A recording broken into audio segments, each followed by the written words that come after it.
Alright. Are you ready for the Word of God? Amen. Hallelujah. So, ayan. Pasensya na po magsasalamin na po. Ayan. Uy, malinaw pala, no? Amen. Praise the Lord. If you're looking for a title po sa ating mensahe ngayong hapon po na ito, ang title ko po ay tatawagin po nating Tunay ba akong ligtas? No? Sabihin nyo nga po, tunay ba akong ligtas? Marahil ito ang isang tanong na napakahalagang tanungin habang nabubuhay ka pa. Kasi kung ikaw ay pumanaw na sa lupa, hindi mo na maitatanong ito. No? Dalawang bagay lang naman po. It's either ikaw ay ligtas na o hindi pa. No? Siyempre magtatanong po tayo dito, sino dito yung alam niya ligtas na po siya? Ligtas na yung kanyang kaluluwa pag siya po ay pumanaw na. No? Huwag tayo matakot sa pagpanaw dito sa lupa dahil meron pa hong buhay na mas maganda sa kabilang buhay. Amen po ba? Pag pumanaw ka na dito sa lupa, ligtas ka ba? Ang tanong, ligtas ba yung kaluluwa mo? Ligtas ba? Meron ka bang kaligtasan sa Diyos? Maganda po siguro tanungin natin, tunay ba akong ligtas? No? Pero para sa mga sigurado na po na ligtas, pwede bang pumalakpak sa Panginoon? Yung ligtas na, alam na sa langit ang punta mo. No? Kaya sabi mo sa katabi mo, totoo nga ba na ligtas ka na? No? Pwede ba natin malaman ngayon na, pwede ba natin malaman ngayon kung ikaw ay ligtas o hindi? Masasabi mo ba na sa buhay mo ngayon, sa ginagawa mo ngayon, ikaw ay totoong ligtas o hindi? Malalaman po natin yan. So, sabi mo sa katabi mo, Aber, alamin natin. Amen po ba? No? Pero harinawa, lahat po sa inyo ay mga ligtas na po. Amen? Yan, kung ligtas na po talaga, isa pa hong palakpak sa Panginoon. Hallelujah. Sa mga nakaraang linggo po, tayo po ay nangusap patungkol sa mga paglilingkod at gantimpala. No? Na masarap maglingkod. Na sa ating paglilingkod, merong gantimpala. Amen? Kung naglingkod ka, may gantimpala para sa iyo. At sinabi din natin na ang paglilingkod ay ang patunay. No? Ito na yung sagot sa tanong natin. No? Sinabi natin na ang paglilingkod ay ang patunay na tayo ay totoong ngang nangaligtas. Yan. I-explain po natin yan kung ano pong ibig sabihin po niyan. No? Basahin po natin sa Ephesians chapter 2 verse 8 to 10. Sabi po doon sa Tagalog, sapagkat dahil sa kagandang loob ng Diyos o sa grasya ng Diyos, kayo ay naligtas sa pamamagitan ng pananampalataya. At ito'y kaloob ng Diyos at hindi mula sa inyong sarili. Hindi ito bunga ng inyong mga gawa, kaya't wala tayong maipagmamalaki o walang maipagmamalaki ang sinuman. Kung ano tayo ngayon ay gawa ng Diyos. Can you say amen? At sa pakikipag-isa natin kay Kristo Jesus, ay nilikha niya na tayo po para sa mabubuting gawa na inihanda niya noong una pa man upang gawin natin ito. Amen? Manalangin po tayo, panandali. Para po sa salita po ng Panginoon. Salamat o Diyos sa inyong salita.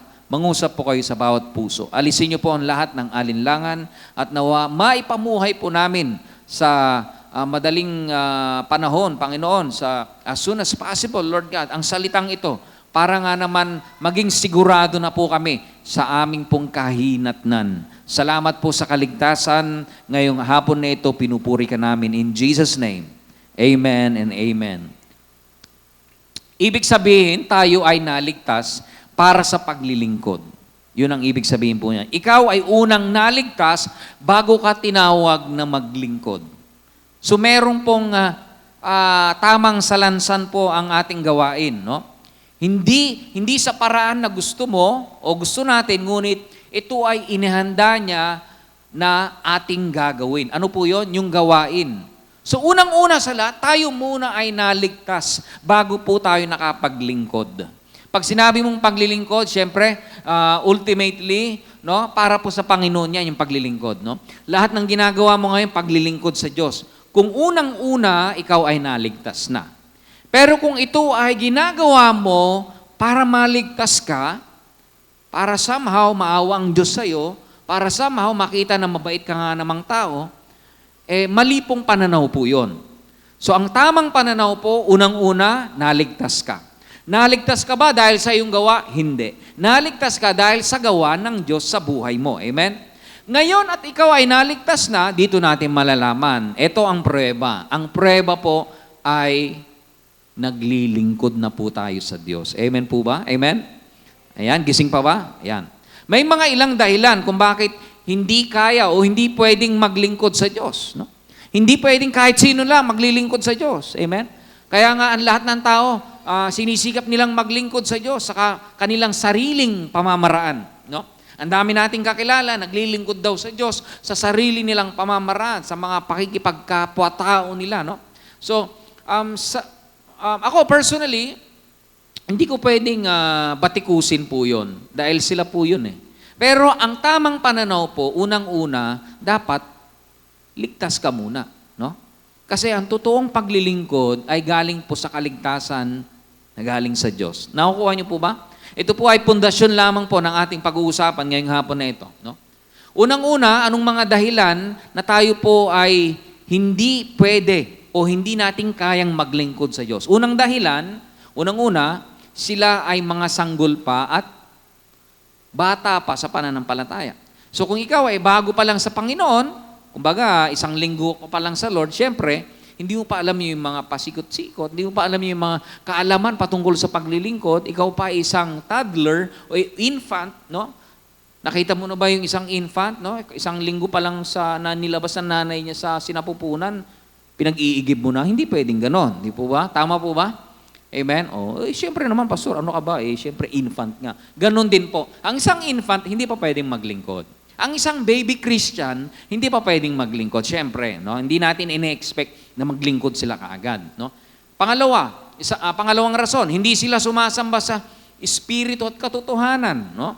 Ang pinag-uusapan po natin dito ay ang pagsamba at paglilingkod sa isang salitang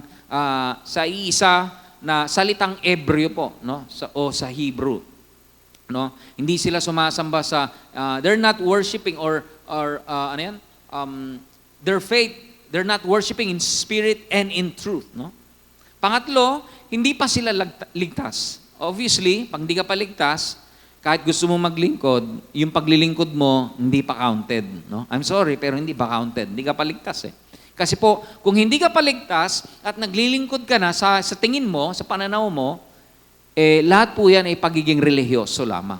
At hindi po nais ng Diyos ang pagiging religyoso lang po natin. Ang gusto niya, yung paglilingkod na bukal at galing mismo sa ating kaligtasan. Andyan pa ho ba kayo? Magandang hapon po. Amen? Ayan, tuloy-tuloy na po tayo. Ngayong hapon, ay pagtutuunan natin ng pansin yung pangatlong dahilan. Ano ba yung pangatlong dahilan? Kasi hindi pa siya ligtas. No? Kaya hindi ka pa nakakapaglingkod dahil hindi ka pa ligtas. Ngayon, kung ligtas ka na, pwede na. No? So ngayon, ang titignan po natin, ang ligaw o ang isang hindi pa nakakatagpo sa Panginoon ay hindi makakapaglingkod sa Diyos sa paraan na magbibigay ng kaluguran sa Diyos sa kadahilan ng, ito po, sa Genesis chapter 2, verse 16 to 17, sabi doon, sinabi niya sa tao, makakain mo ang alinmang bungang kahoy sa halamanan, maliban sa bunga ng punong kahoy na nagbibigay ng kasalanan tungkol sa kaalaman tungkol sa mabuti at masama. Huwag na huwag mong kakainin ang bungang iyon, sapagkat sa araw na kanin mo iyon ay mamamatay ka. Yan. Kanina po in-explain ni Pastor Joseph yung word na you will die, no?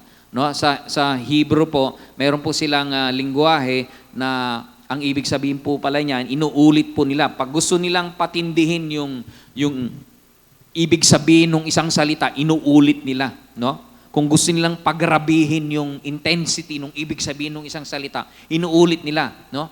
Kaya kung titingnan natin sa original na salin po itong sinabi po rito, yung sinabing you will die, mamamatay ka, no? Iniisip ko, Lord, ano kaya sa Tagalog yung patay na patay? Ganun ba 'yon? Kasi iba yung ibig sabihin sa atin ng patay na patay, no? Pag patay na patay ka sa isang tao, parang gusto mong, wow, grabe, crush na crush ko. Hindi 'yun ang ibig sabihin. Pero sa Hebrew po, ang ibig sabihin ng mamamatay ka, pag ginawa mo ito, kakainin mo yung pinagbabawal ng Diyos, talagang mamamatay ka. Wala nang ibig sabihin na ibang maganda yon. Amen po ba? Amen? Ganun po ang Hebrew pag nag-explain sila. Pero syempre, hindi tayo masyadong titigil po dyan. No? Yan ang nangyari kay Adan at Eva nung araw na sila ay hindi sumunod sa utos ng Diyos. Sila ay kaagad-agad na pinutol at pinutol sa pinagmumulan ng buhay. They were cut off sa source po ng buhay. Kaya kahit ang isang tao na nabubuhay sa kanilang laman o ang isang tao na hindi pa ligtas, sila ay nahiwalay sa Diyos. So kahit ang isang tao gusto maglingkod sa Diyos, pero wala namang relasyon sa Diyos, hindi siya pwedeng makapaglingkod. Amen? Kailangan po maligtas po muna siya. No? Ang tanging paraan para ito ay maisakatuparan, ano po yun? Yung kanilang, makita nila yung kanilang pagkatawag sa Lord sa paglilingkod po nila. Tignan po natin, lahat ng mga relihiyon ay may kanya-kanyang paraan o katuparan, no? Sino dito yung mga galing na po sa ibang religion, no? May mga kanya-kanyang katuparan para ikaw ay maligtas, no? Ano ang sabi ng ibang religion? Gumawa ka ng kabutihan, maging mabait ka sa kapwa, no? Magbigay ka ng limos sa ibang tao, sa mga mahihirap, at magsimba ka araw-araw. Yan ang mga ano. Ano pa yung mga ibang kautusan sa ibang mga relihiyon, no? Umakyat ka sa ikapitong bundok at maliligtas ka. Di ba yung mga ganyan?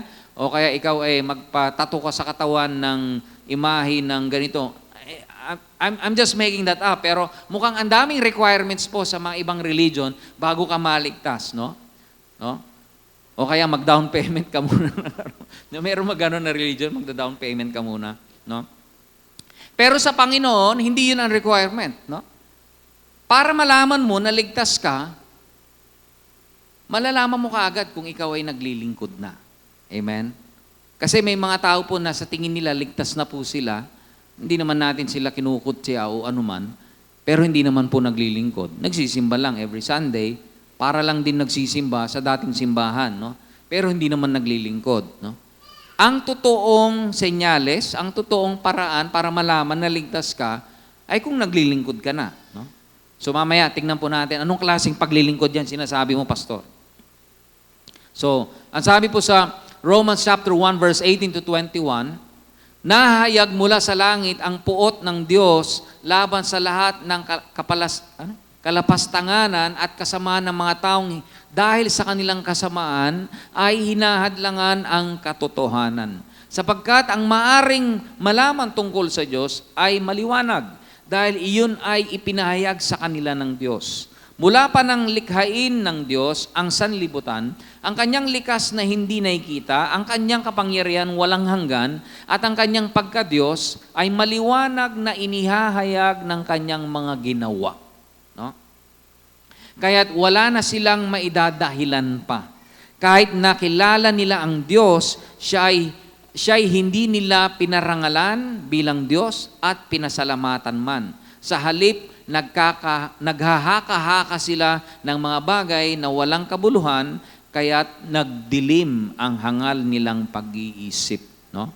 Naniniwala nga sila sa Diyos, pero hindi naman sila nagtitiwala sa Diyos. Ikaw ba, pinagkatiwala mo na ba ang buhay mo sa Diyos? No? Ikaw, ang totoong ligtas po, ay hindi lang po yung sinabi mo sa bibig mo, although sinabi din sa Romans 10:9 yun, nabanggitin mo at ikaw ay maliligtas, no? Pero hindi lang po doon na susubukan ang kaligtasan po natin, no? Nakikita po yan sa ating paglilingkod.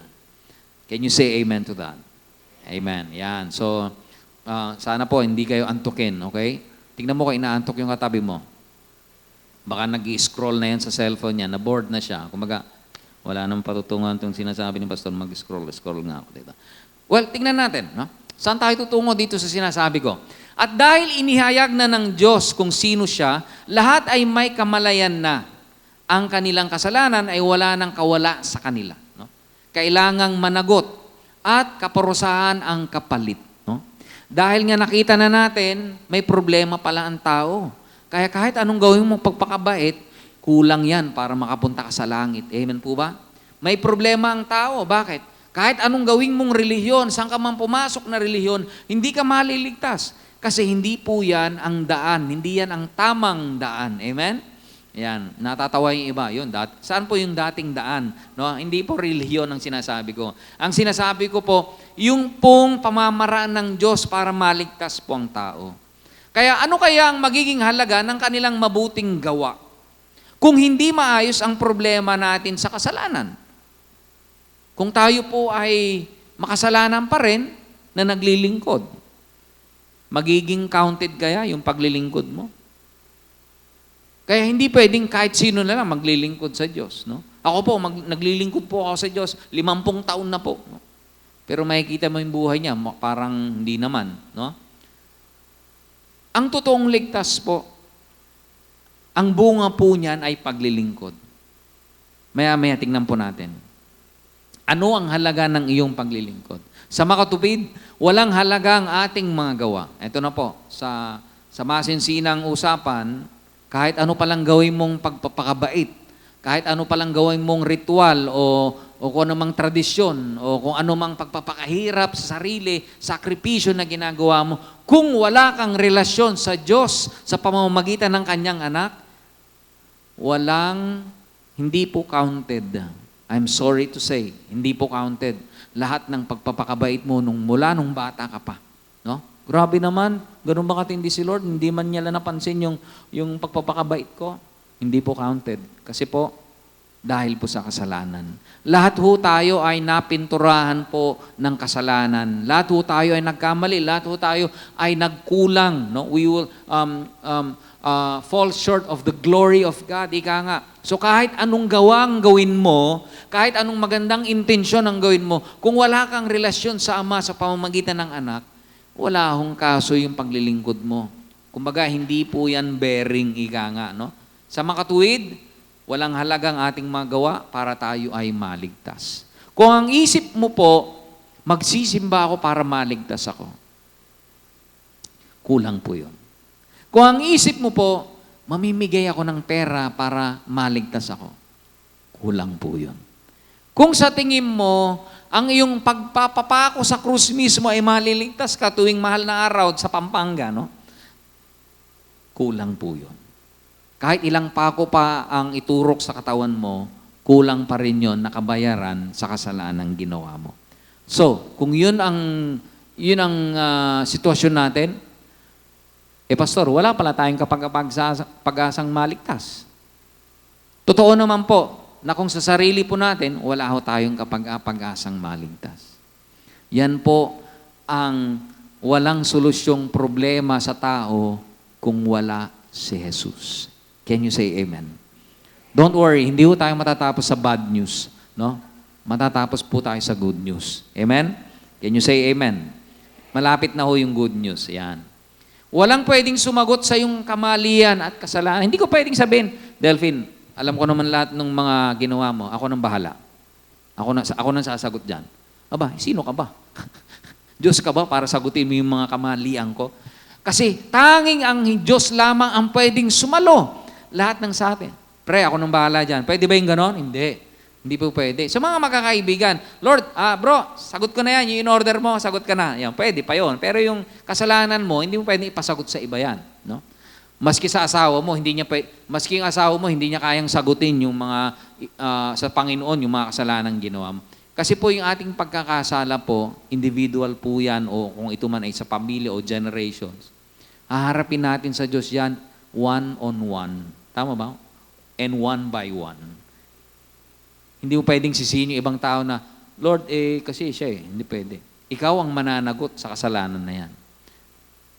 Kaninong gawa ang pwedeng sumalo sa atin? Pastor, alam ko na, sinagot mo na. Ano yon?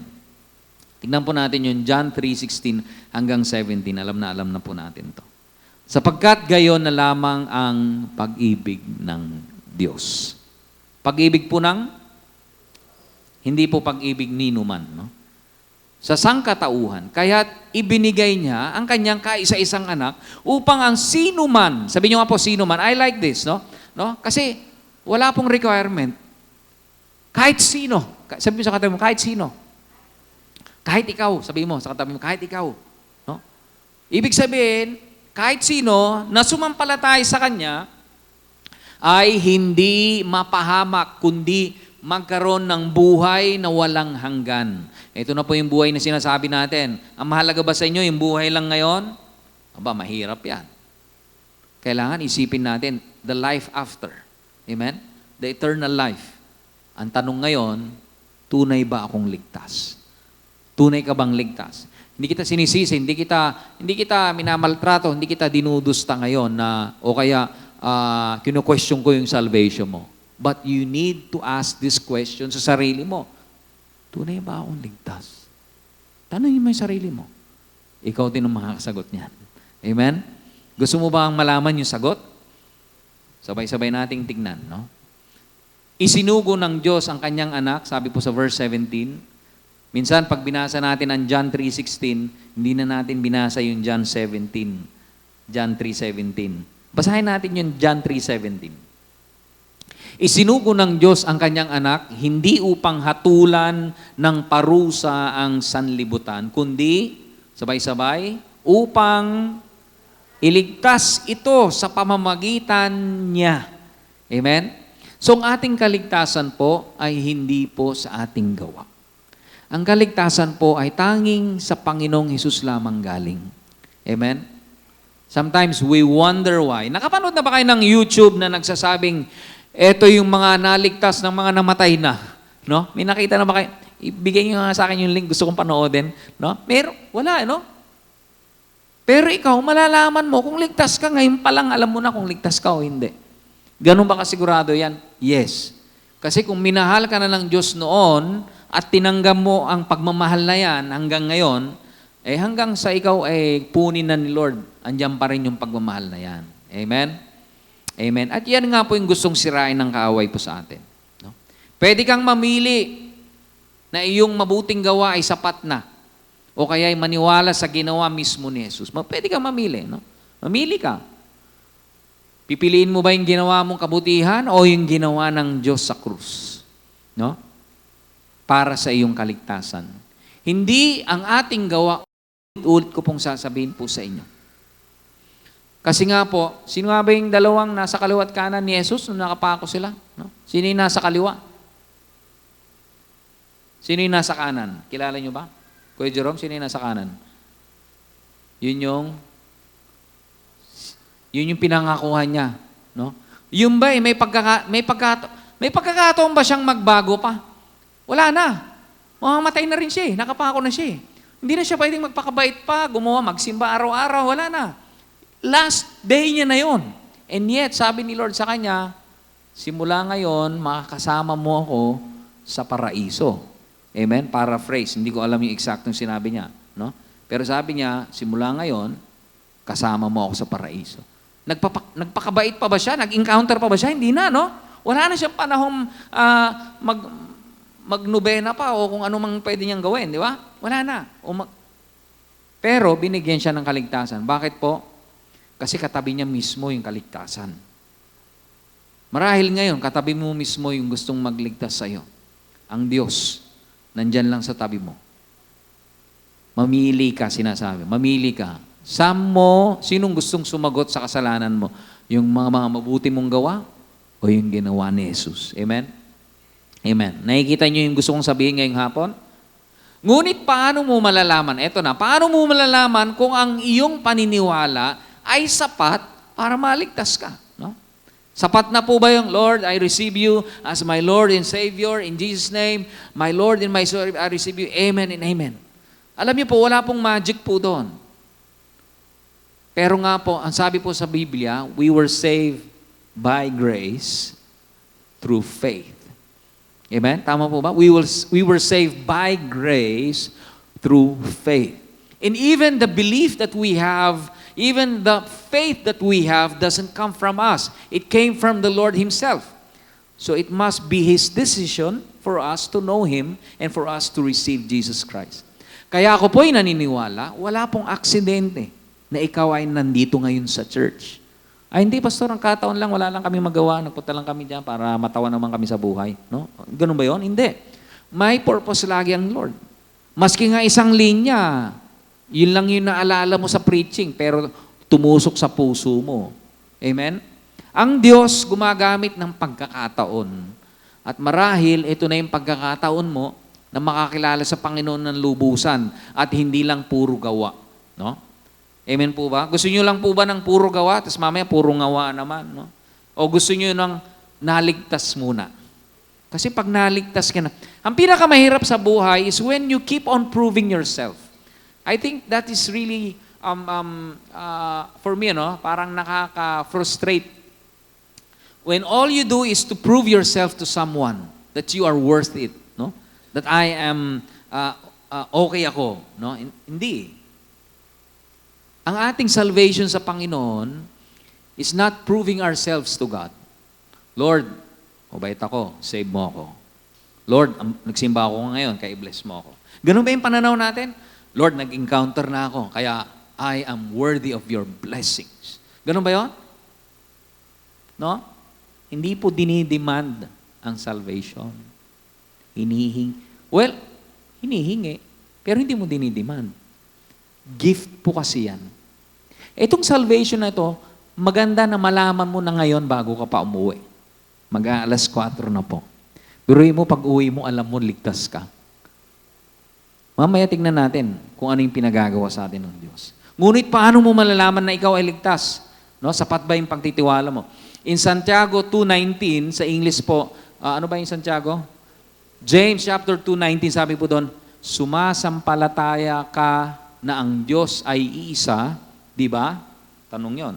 Mabuti naman. Ang mga demonyo man ay sumasampalataya rin at nanginginig pa. No? Kung yung mga demonyo nga, nananampalataya rin sa Diyos Amen? No? Nanginginig pa. Ikaw nga, hindi ka nanginginig habang sumasampalataya sa Lord. Pero hindi sila naligtas.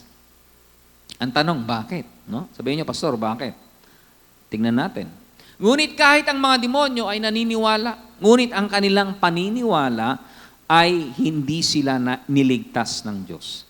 Ano ba ang sinasabi sa katagang ito? No? Tingnan po natin. In Santiago, in James chapter 2, verse 18 to 21, very interestingly, itong verse po na ito, sabi doon, ngunit may nagsasabi, may pananampalataya ka at may gawa naman ako. May pananampalataya ka, sinasabi mo, meron naman akong gawa. Ipakita mo sa akin kung paano maaring magkaroon ng pananampalataya nang walang mga gawa. Sige nga, ipakita mo sa akin. May pananampalataya ka? Wala kang gawa? Iko-questioning ko yon, no? Sumasampalataya ka na ang Diyos ay iisa. Di ba? Amen? Amen po ba? Can I hear an amen? Mabuti naman, sabi po ni Santiago. Ang mga demonyo man ay sumasampalataya rin at nanginginig pa. Isa kang hangal, sabi po ni James, no? Nais mo pa bang patunayan ko sa iyo na walang kabuluhan ang pananampalatayang walang kasamang gawa? Amen? Faith without work is, yun, linaw, Delphine, dead daw. Ano nga ba yung dead sa Hebrew? Dead. Yan. Pag grabe yung ibig sabihin, dinodoble po ng mga Ebreo yan. Dead. Patay na patay. Walang kabuhay-buhay. Talagang patay nga talaga. Wala. Ganun po ang sitwasyon natin kung wala ang Panginoong Hesus po sa atin. Walang kapag-asa. No? So kahit yung katabi mo, ang pinakamabait na biyenan o nanay o kahit siya pang pinakamabait sa buong mundo, hindi yan maliligtas. Impyerno ang bagsak po nating lahat. Amen? Gusto nyo ba yon? Buti na lang wala nag-amen. Amen, gusto namin, no? Gusto natin maligtas. May paraan po ba? Meron po, no? So sabi doon, nais mo pa bang patunayan ko sa iyo na walang kabuluhan ang pananampalatayang walang kasamang gawa? Hindi ba't ang ating amang si Abraham ay tinuring ng Diyos na matuwid dahil sa kanyang mga gawa nang ihandog niya sa dambana ang anak niyang si Isaac? You know the story of Abraham and Isaac, amen? No? Meron siyang faith. Abraham, merong faith si Abraham. At dahil sa faith niya, nakayanan niyang ihandog yung kaisa-isang anak na ipinangako ng Diyos sa kanya. Biruin mo yun? Ikaw ba kaya mong ihandog yung anak mo para lang sabihin na ikaw ay merong faith, no? Ang sinasabi ni Santiago ay ang totoong pananampalataya ay kabilang ang pagsunod at paglilingkod. There you go. That's the answer to the question. No? Gusto mong malaman na ikaw ay ligtas. ay may kasunod po yan na pagsunod at paglilingkod. Up to this very moment, ang basihan pa rin ng ating pananampalataya sa Diyos, ang basihan pa rin ng ating hallelujah! Ang basihan pa rin ng ating pagsisimba, ang basihan ng ating pagbibigay, pakikipagkapwa, ang basihan ng ating pagmamahal sa kapwa, ano po yun? Ay unang-una, tayo po ay naligtas sa Diyos. Kaya ngayon, tayo po ay nakakasunod at naglilingkod. Yung kapitbahay ko po na anak ng kapitbahay ko, yung anak ng kapitbahay ko, hindi ko po ine-expect yan na maglingkod sa akin at sumunod po sa akin. Pero yung sarili ko pong anak, ine-expect ko yan na maglingkod at sumunod sa akin. Tama lang ba na kung kayo ay anak ng Diyos, ine-expect din ng Ama na kayo ay maglingkod sa Ama? Amen? Can I hear an amen? Amen. Hallelujah. Ito na, matatapos na po. Heto ngayon ang dalawang problema na mahalagang sagutin. Number 1, sa mga hindi pa nakakasiguro na sila iligtas na. Hindi ka pa sigurado. No? Pinag-uusapan po natin kung ligtas ka na ba o hindi. Kung hindi ka pa sigurado, anong pwede natin gawin? No? Hindi mo kailangang mapunta sa impyerno. Kung hindi ka pa sigurado, hindi mo naman kailangang pumunta pa sa impyerno o mapunta sa impyerno. Hindi mo rin kailangang mamatay sa iyong mga kasalanan. Ito ang sagot. Sinalo ka na ni Jesus. Sinagot ka na niya. No? Sabi ng Panginoong Hesus, sagot na kita. May ginawa kang mali, ako nang bahala sa iyo. Amen? Is it good to know that we have a God who's saying na ang sinasabi po niya is, ako na, sagot na kita sa Jollibee. Lilibre na kita, no? Para sa ito, no? Pero ang tanong, tatanggapin mo ba yon? Amen. Tingnan po natin yung Isaiah chapter 53 verse 4 to 6. 3 verses po na didiinan natin ng konti, no? Verse 4, sabi po sa Isaiah 53, sabi doon, tunay ngang inalis niya ang ating mga kahinaan, pinagaling niya ang ating mga karamdaman. Hindi lang niya tayo niligtas. Pinagaling niya ang ating mga karamdaman. Subalit, inakala nating iyo'y parusa ng Diyos sa Kanya. Akala mo ba parusa ng Ama yung mga hagupit sa likod ni Jesus? Hindi. Mga kagalingan po ang dinulot po sa atin noon. Can you say amen? Kaya kung may sakit ka, minsan may mga, may mga James Ingrown lang tayo, di ba? Minsan, ang sakit na noon. Di ba? Pero isipin mo ang Diyos, lagpas pa sa ilang hagupit ang inaabot niya. Para lang ipagsigawan niya sa mundo at sabihin niya sa'yo, anak, yung mga gawa mo at pagpapakabait mo, kulang yan. Ito, ibibigay ko sa iyo yung sapat. Ibibigay ko sa iyo yung kompleto na. Gusto mo ba yung kompleto na? Amen? Tayo ay gumaling dahil sa pahirap na dinanas niya at sa mga hampas na kanya tinanggap. Verse 6, sabi doon, tayong lahat ay tulad ng mga tupang naliligaw. Nagkanya-kanya tayo ng lakad, ngunit ipinataw ni Yahweh sa kanya ang kaparusang tayo ay dapat tumanggap. So tayo naman dapat talaga ang tatanggap noon. Lahat ng mga kabulastugan na ginawa natin, lahat ng mga kamalian, simula nung pinanganak ka hanggang sa... Lahat po yan, tayo dapat ang managot. Amen? But we have a God who is seated at the right hand of the Father, interceding for you and for me. At tuwing magkakasala ka, ibinubulong ng Panginoong Hesus sa Ama, Ama, huwag niyo na usang parusahan. Sagot ko na po siya. Sinagot na ng Diyos lahat ng galit ng Ama sa'yo. Galit na galit ang Diyos, hindi sa'yo. Pero sa mga kasalanang ginawa natin. No? Yung baby, wala pang kasalanang madalas na gagawa yan. Pero yung mga magagawa niya pang kamalian, habang tatanda po siya, sagot na ng Ama. Dahil sa Panginoong Hesus. Mabait ang Diyos. Amen. Mabait ang Diyos. Tatanggapin mo ba ang alay ni Jesus? Biruin mo, siya nga yung lumalapit, no? Inaalay niya na, ang tao medyo maano minsan eh. Hindi ko kailangan yan. Naksokro. Ganun ah. Buti na lang, no? Mabait pa rin ang Diyos. Kinukulit-kulit niya yung tao na yan. Ay, we just wanna share namin si Jesus po sa inyo. Ay, no, hindi para sa akin yan. Wow. No? Pero pagdating ng panahon, na halos naghihingalo-hingalo ka na, hari nawa, maalala mo na merong Jesus na minsan inalay sa iyo. Gusto kong kausapin minsan yung mga naghihingalo na. Yung mga nasa departure na. Kasi wala nang choice yun. Ang choice na lang nila, tatanggapin ba nila si Jesus o hindi. Nasa sa'yo na lang. Gusto mo talagang mapunta sa impyerno. Amen?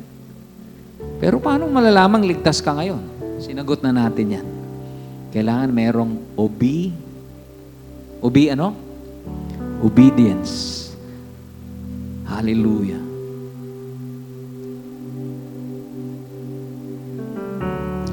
Pangalawa po, no? Ano ba yung pangalawa? Ano ba yung una natin? Sa mga hindi pa nakakasiguro, no? Naligtas na. Pangalawa, sa mga naniniwala na sila ay ligtas na. Well, bago tayo pumunta sa pangalawa, tapusin na natin to. Feeling mo ba hindi ka paligtas? Sino dito yung feeling niya? Pastor, masamang tao po ako. Feeling ko hindi pa ako paligtas. Gusto ko pong isuko yung buhay ko sa Panginoon mula ngayon. Kung ikaw yon, wag mong ikahiya. Kung tatanggapin mo man lang din si Jesus ngayon, ngayon na, wag mo na ipagpabukas. Kasi hindi ko nakakasiguro doon na paglabas mo dyan, kung anong mangyari sa'yo. Hindi ka naman po pinapanalangin po yun. Because we're not in control over this life. Amen? But if you want to be sure, bago natin tapusin itong mensahe na ito, gusto mo bang siguraduhin na ligtas ka na? Kung hindi ka, yun sa mga sigurado na, praise God, yun sa mga hindi pa sigurado, gusto mo bang tanggapin si Jesus bilang iyong Diyos at tagapagligtas? I'm not asking you to change your religion, but I'm asking you to change your perspective, to change the way you think. Amen? I have no problem with my God. I have no problem with you, but I have a problem with the way you think. Na you need to prove yourself bago ka maligtas. But right now, you don't have to prove yourself. All you have to do is say, Lord, come into my heart, be my Lord, and be my Savior. Just humble your heart before God and receive Him today. And if that's you, my friend, I want you to close your eyes. Nay, tay, kuya, ate, uncle, kung ikaw ba yan, I want you to close your eyes and gently lift your holy hands to the Lord. Or maybe just one hand and say, Pastor, I want to receive Jesus Christ today. If that's you, you want to receive Jesus Christ today, no? Pwede mo bang itaas yung kamay mo? Because I would like to pray for you. Is there anyone who wants to receive Jesus Christ today? Amen. Amen. Praise the Lord. Praise God. Hallelujah. Salamat po. Salamat kapatid. Salamat kapatid. Anyone else, no? Meron pa ho ba? No? Praise God. Let me pray for you. Panginoon, salamat po. Sundan niyo po ako sa panalangin na ito. Aming Ama, sige po, manalangin po tayo. Aming Ama, ngayong hapon na ito, gusto ko pong masigurado na ang aking kaluluwa ay tunay nang ligtas. Hindi po sa aking gawa, kundi sa gawa ng Panginoong Hesus sa krus ng Kalbaryo. Tinatanggap ko po ang kanyang sakripisyo, ang kanyang pagkabayubay sa krus, ang kanyang pagkamatay. And after 3 days, muli siyang nabuhay. Tinatanggap ko po ang buhay na walang hanggan na alay ng iyong bugtong na anak na si Jesus. Pumasok po kayo sa aking puso. Manahan, ikaw nawa ang aking maging Diyos at tagapagligtas. Simula po sa hapong ito, sa araw na ito, bagong buhay ang aking matatamasa. Pangalawang pagkakataon ang aking matatanggap. Salamat, Panginoon, na minahal niyo na po ako kahit nung ako'y makasalanan pa. Salamat sa buhay na walang hanggan. Salamat sa kapatawaran sa aking mga kasalanan. At simula ngayon, kayo ang aking Diyos at tagapagligtas, Panginoong Hesus, tanging bugtong na anak ng aming Ama sa langit. Pinupuri kita. Amen. Amen. Palakpakan natin ang Panginoon. Kapatid, kung ikaw ay nanalangin for the very first time, wherever you are right now, nakaupo ka, nanonood ka sa Facebook Live, let me pray for you. Panginoon, salamat po sa kagitingan na ito. Salamat, Lord, sa katapangan na sila po ay nagpakumbaba po sa inyo. Lord, iniligtas niyo sila, iniligtas niyo po ang kanilang kaluluwa. Salamat po sa bagong umaga, bagong pag-asa, bagong pagkakataon. Lord, lalo niyo pang ipakilala ang inyong sarili sa kanilang mga buhay. At Lord, tunay nga na sila po ay naligtas na. Tunay nga po na sila po yung inyong mga anak na, Panginoon. Salamat po sa miracle na ito. Salamat po sa regalong ito. Pinupuri ka namin in Jesus' name. Amen and amen. Hallelujah. Hindi pa po tayo tapos. Pangalawa po, sa naniniwala na sila ay ligtas na. Ito naman para sa mga ligtas na. Amen. Pakitaas nga ang kamay ng mga ligtas na po. Ligtas ka na. Ligtas ka na sa mga utang mo, kaya wala nang naniningil sa'yo. Hindi. Ligtas na po yung kaluluwa mo. Amen? Hindi ba yun ang pinakamaganda sa buhay? Na pagkatapos po nito, kung gaano man katagal ang buhay mo dito sa mundo, alam mo, na pag nag-goodbye ka na dito sa lupa, pagdating mo sa langit, langit talaga ang punta mo. Amen? Amen? Sa mga ligtas na po, ngunit hindi pa naglilingkod. Eto na, hindi pa naglilingkod sa Diyos, liwanagin natin. Kung alam mo na ligtas ka na, ngunit wala kang nais na maglingkod, paano naman yun, Ate Angel? Ligtas ka na tapos hindi ka maglilingkod. Pwede po ba yun? No? Pwede po bang nakangangalang po ako? Hindi pwede. No? O marahil nais mong maglingkod, ngunit hindi mo alam kung papaano. No? Ito po ang simbahan at tinatanggap namin ang kanong klaseng paglilingkod. No? Kung gusto nyo sumama sa ministry, open po tayo. No? Alisin po natin lahat ng dahilan para hindi po tayo makapaglingkod. Amen po ba? Gusto ko pong ipanukala po sa inyo na ang tatlong bagay na ito. Ano ba yung tatlong bagay? Kung gusto nating maglingkod. Number 1, siguraduhin mo na totoo kang ang ligtas. Uuwi ka ngayon nakangiti dahil sigurado ka. Amen? Bakit ka sigurado? Hindi dahil ikaw ay mabait, kundi mabait ang Diyos sa'yo. Amen? Hallelujah. Pangalawa, siguraduhin mo na ikaw ay may care group na. Yung care group mo ay hindi yan ang magliligtas sa'yo. Amen? Kasi in the first place, ligtas ka na. Amen? Amen po ba? Pero yung care group mo, wala pa akong nakitang Kristiyano na mag-isa na nagtagal sa Panginoon. Mag-isa lang siya. Lone Ranger. No? Pero may nakilala po akong matagal na pong Kristiyano, pero siya po ay napapabilang sa isang pamilya. No? Kung ikaw ay first time dito sa church, feeling mo wala ka pang kakilala o kapamilya rito, let me tell you, we are a family in this church. And you are very much welcome. Kahit sino ka pa, no? You are welcome. No? Amen po ba? Huwag niyo lang po akong uutangan. Yan. Amen? Amen po ba? Pangatlo, sambahin mo ang Diyos. Amen? Sabi nga ni Pastor Joseph po kanina, ito po ang church na napaka-expressive. Kung masaya, masaya. Kung malungkot, malungkot. No? Pero sa simbahang ito, you are free to express yourself. To worship God. Sambahin mo ang Diyos. Kung gusto mo sumigaw, sumigaw ka. Hallelujah. Gusto mo umiyak sa Lord, umiyak ka. Yan po ang relasyon na meron tayo sa Panginoon. Yan ba ang magsasabi na ligtas ka? Hindi po.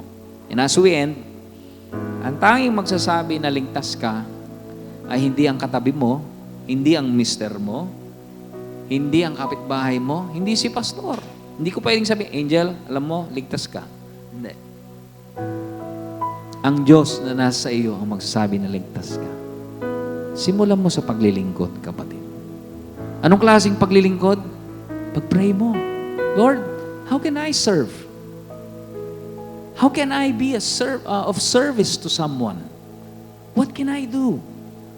Show me. If you know how to sing, join the worship team. Kung gusto mo mag-usher, mag-greet ng mga tao, napakasimpleng gawain, sabihin niyo po sa mga leaders po natin, nandiyan lang po sila. Wala kang care group, sumali ka ng care group.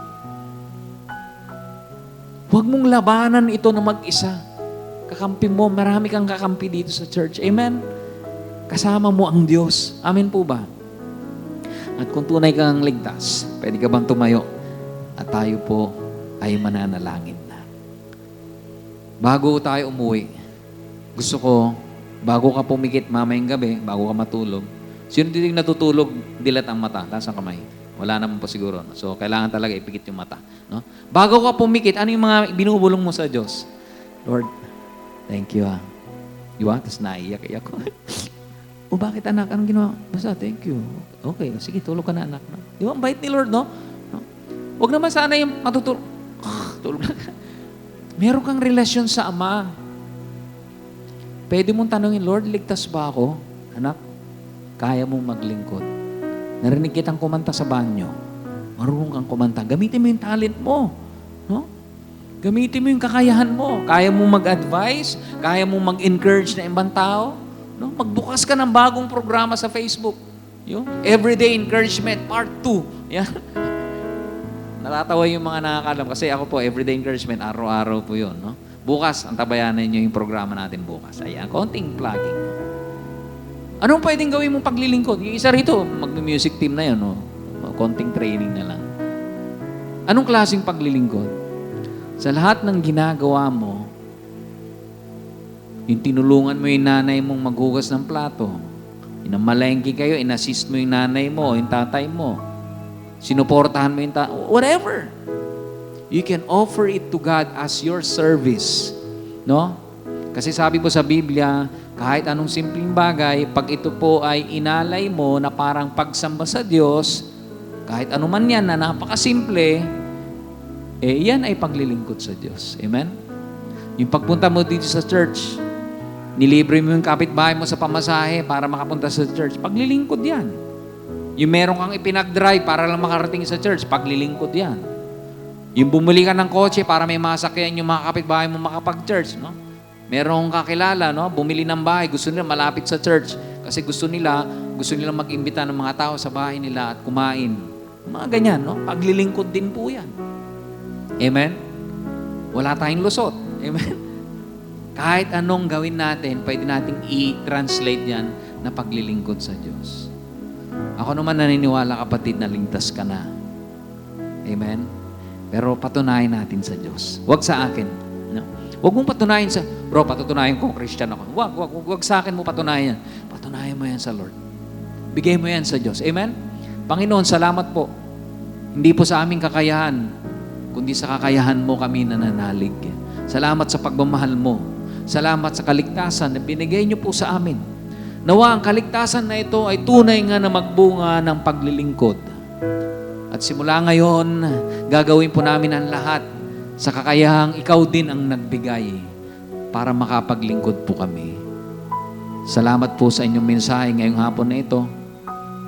Nawa, hindi na po ito maging katanungan sa amin pag-uwi namin, kundi meron na pong sagot sa tanong na, tunay ba akong ligtas?